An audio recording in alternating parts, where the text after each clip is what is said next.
Warning, major downside risk is potentially here. So I'm looking at the volatility index, and if we go backwards, so this is the volatility of basically the macro markets.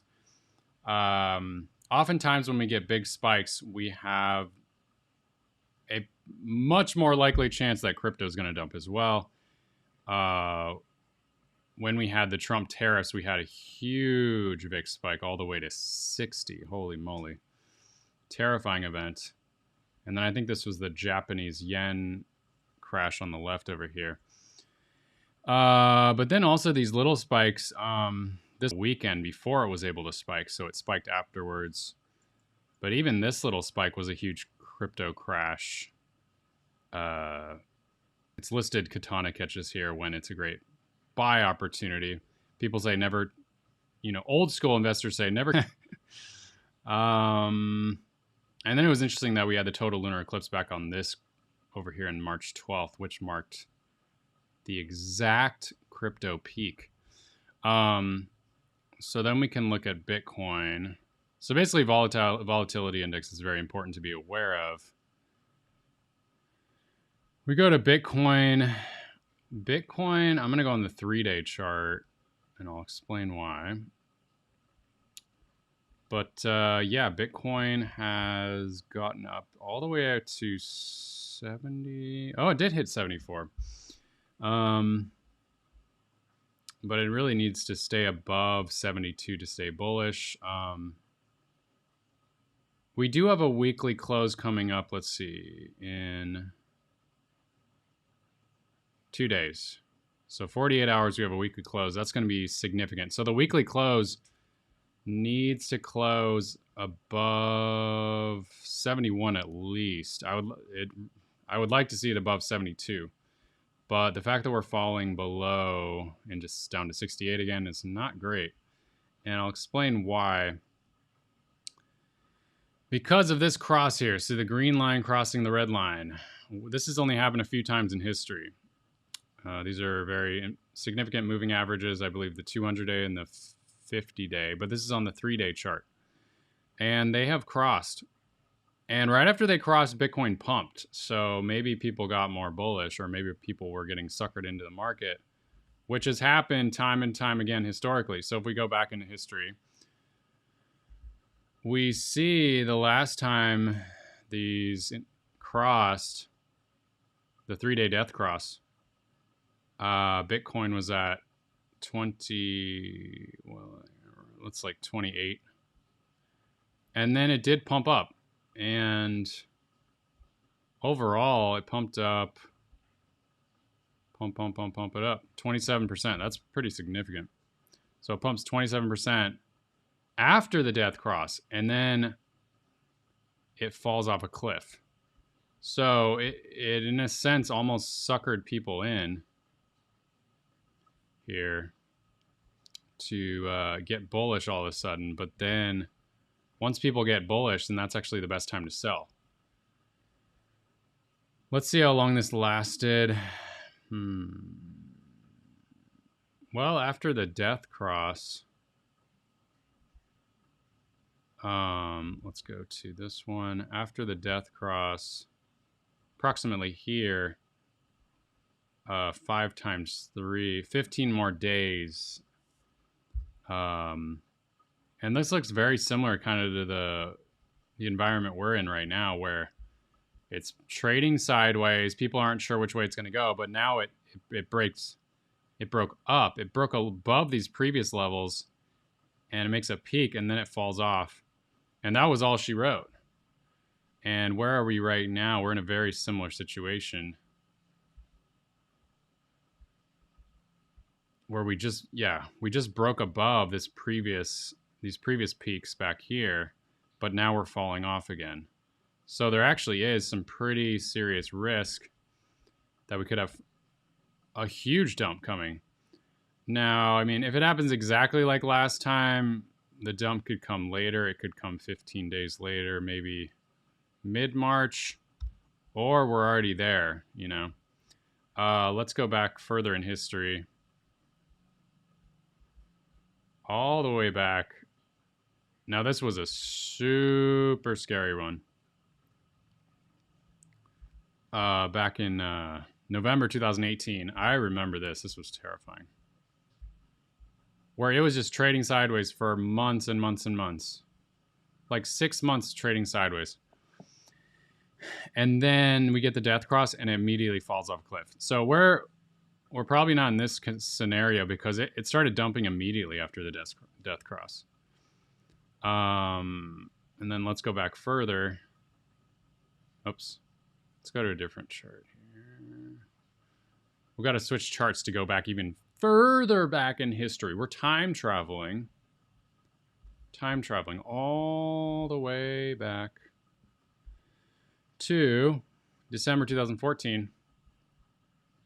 And what happened this time was, yeah, we were also trading sideways, and we even got a pump up. Well, a massive pump. 72%, but it only lasted like a day before it fell back down. Let's say 50%, but 72%, that's crazy. And then after that, we got the death cross, and it was already falling. Well, it was still in a range, actually, here.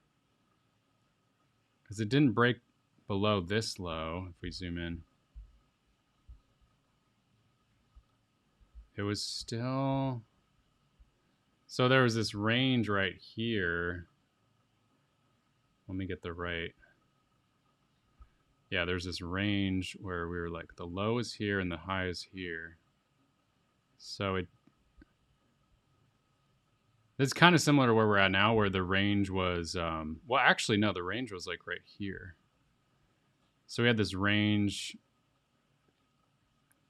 you know, from 274. But really where we're at now is like, the bottom where we're at now is like 60K, and the top is like 70K.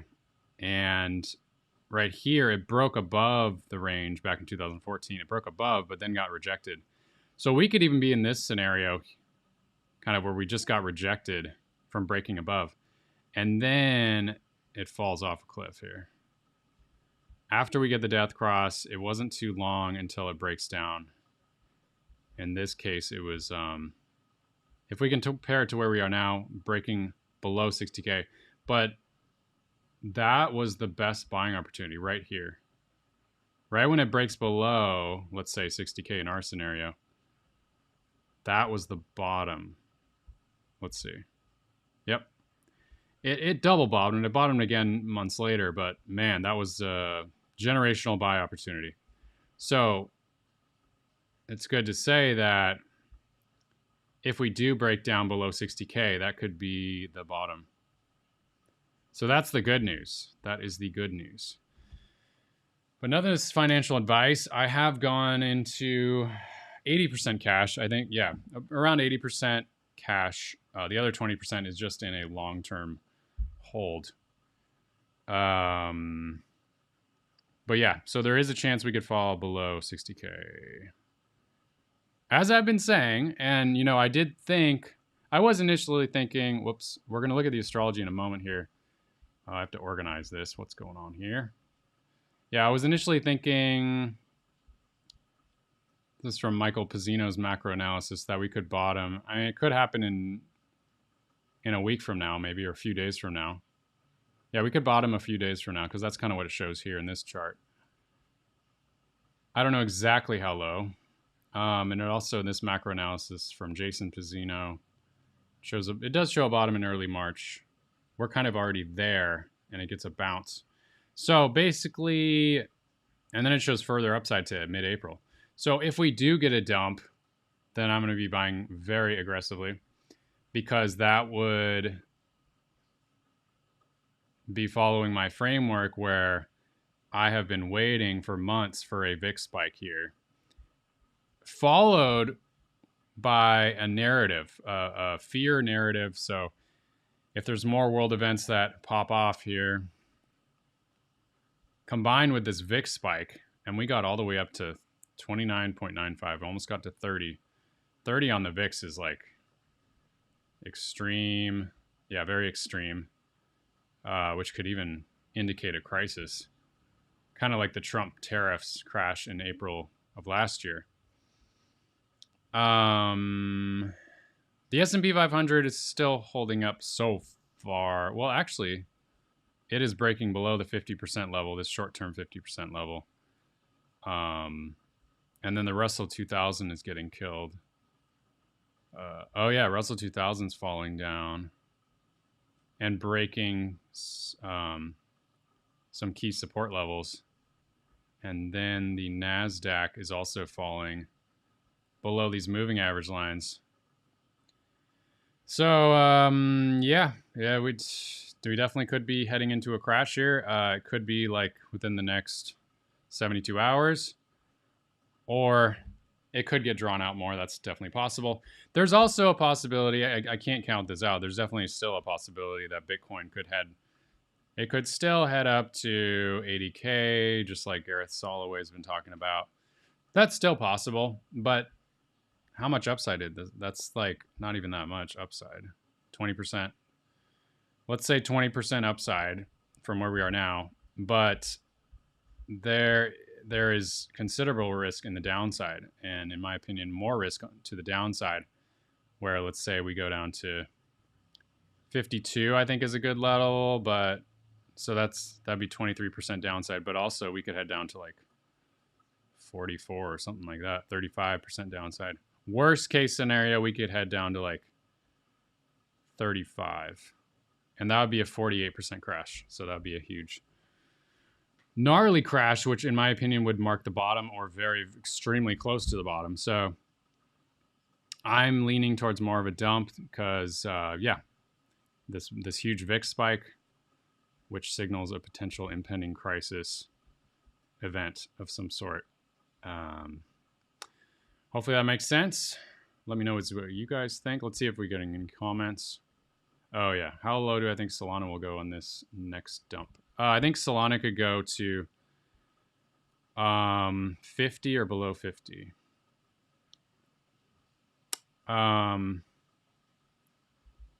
So yeah, great question. I think Solana could go either to 50 or maybe living like 38 or something. I have a buy ordered at 38. That would be like a life-changing buy. So anywhere from like 50 down to 38, I think, oh man, I would be buying aggressively. It could be like a generational buying opportunity for Solana. Okay. Yeah, I would be very excited if that happens. 2026 is a bear year. Arguably 2025 was a bear year. And that the major, because if we look at like, let's see, we didn't even, we only had a double top in 2025. It wasn't even a, you know, because the main reason is for the year of 2025, we didn't even go up, I believe. Let's double check here. So we go to the start of 2025. This is the total. These are the altcoins basically, and still loading. Okay, so 2025 started right. Let's see. Let's look at the altcoins first. So it started like right here. And then where did we end 2025? Way down here. So altcoins got smashed. So in a sense, in 2025, people were saying it's a bull market, but I mean, think about how you felt in 2025. It kind of sucked, right? Wasn't it kind of a sucky year for crypto? It was. It was actually arguably a bear market because we literally, yeah, we went down and we went up, but we ended the year lower. And same for should be same for the total market cap, including Bitcoin, is that we ended 2025 way down here. So the bear market had already started. And it was basically just a double top because, I mean, even Bitcoin didn't get much higher in quarter three. Yeah, same here. We started 2025 here, started it here, and then we ended way down here. So we actually went down in 2025 considerably. So yeah, arguably 2025 was a bear market in disguise, because Wall